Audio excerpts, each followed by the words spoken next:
அனைவருக்கும் வணக்கம். நான் அசோக் ராஜ். ஒரு வேரியபிள் ஏர் வால்யூம் சிஸ்டம் லோயர் சைடில் இருக்கு. ஹை சைடில் உங்களுக்கு ஒரு ஏஹெச் இருக்கு. ஸோ இந்த மாதிரி சிஸ்டம் இருக்கு அப்படின்னு வச்சுக்கோங்களேன். ஹை சைடில் ஏஹெச் ஒரு விஎஃப்டி டைப் இருக்கிற ஒரு ஏஹெச், விஎஃப்டி இருக்கிற டைப் ஒரு ஏஹெச், ஈசி ஃபேன் கூட வச்சுக்கோங்க, வாட் எவர் இட் இஸ் இருக்கு. ஸோ இந்த பக்கம் வந்து பார்த்தீங்கன்னா லோயர் சைடில் உங்களுக்கு வந்து வேரியபிள் ஏர் வால்யூம் இருக்குது. ஸோ கான்ஸ்டன்ட் ஏர் வால்யூம் இல்லை, வேரியபிள் ஏர் வால்யூம். ஸோ நிறைய வந்து மீட்டிங் ரூம்ஸ் இருக்குது, நிறைய ஒர்க் ஸ்டேஷன் இருக்குது.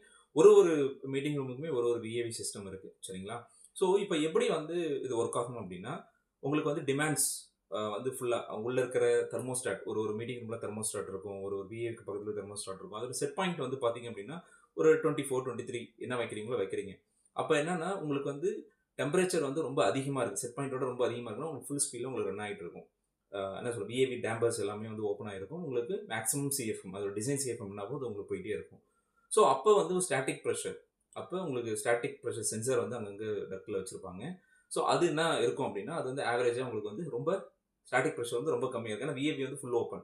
ஸோ இதுவே டெம்பரேச்சர் அச்சீவ் ஆயிடுச்சு, ஒரு மீட்டிங் ரூமில் ஒன்று அச்சீவ் ஆகிட்டு வருது, இல்லை அச்சீவ் ஆகிட்டு வரும்போது ஒரு 10,000 சிஎஃப்எம் இருக்கிற 10,000 சிஎஃப்எம் டெலிவரி ஆகிட்டு இருக்கிற இடத்துல ஒரு ஏஹெச், ஒரு எக்ஸாம்பிளுக்கு சொல்கிறேன், சடனாக வந்து பார்த்தீங்கன்னா ஒரு 2,000 ஆர் 3,000 சிஎஃப்எம் தான் வருது. என்ன காரணம் அப்படின்னா, டேம்பர்ஸ் எல்லாம் க்ளோஸ் ஆகுது, அதோட செட் பாயிண்ட் அச்சீவ் ஆகுது, டேம்பர் எல்லாம் க்ளோஸ் ஆகுது. டேம்பர் எல்லாம் க்ளோஸ் ஆகும்போது உங்களுக்கு என்ன ஆகும், ஆட்டோமேட்டிக்காக ஸ்டாட்டிக் ப்ரெஷர் வந்து இன்க்ரீஸ் ஆக ஆரம்பிக்கும்.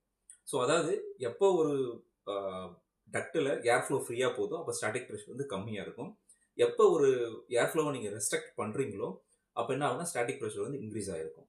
So static pressure, low static pressure, high static pressure, இதை பொறுத்து ஒரு லாஜிக் வந்து கிரியேட் பண்ணுவாங்க. அந்த லாஜிக் என்ன பண்ணும் அப்படின்னா, உங்களுடைய டெம்பரேச்சர் செட் பாயிண்ட்டுக்கு ஏற்ற மாதிரி, ஓகே, உங்களோட ரூமோட டெம்பரேச்சர் செட் பாயிண்ட்டுக்கு ஏற்ற மாதிரி உங்களுடைய ஏஹெச்வை ரேம்ப் அப் ரேம்ப் டவுன் வந்து பண்ணும்.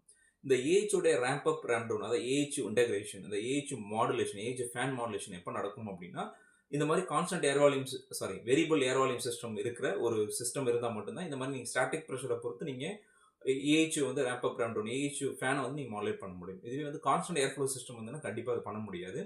அங்கேயும் ரேம்ப் அப் ரேம்ப் டவுன் பண்ணலாம், பட் அந்த அளவு எக்ஸாக்டாக ஸ்டாட்டிக் ப்ரெஷரை பொறுத்து பண்ண முடியாது.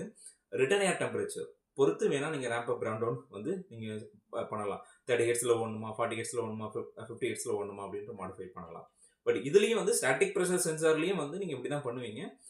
அதே 30, 35, 40 அந்த மாதிரி தான். பட் இது ஸ்டாட்டிக் ப்ரெஷரை பொறுத்து உங்களுக்கு மாடுலேட் ஆகும். சரிங்களா? ஸோ இப்போ இந்த வீடியோ வந்து ஒரு சின்ன இன்ஃபர்மேஷன் கிடைச்சிருக்கும் நான் நம்புறேன். இந்த வீடியோ உங்களுக்கு பிடிச்சது, புரிஞ்சது, லைக் பண்ணுங்கள், உங்கள் ஃப்ரெண்ட்ஸுக்கும் ஷேர் பண்ணுங்கள். Bye. Have a nice day.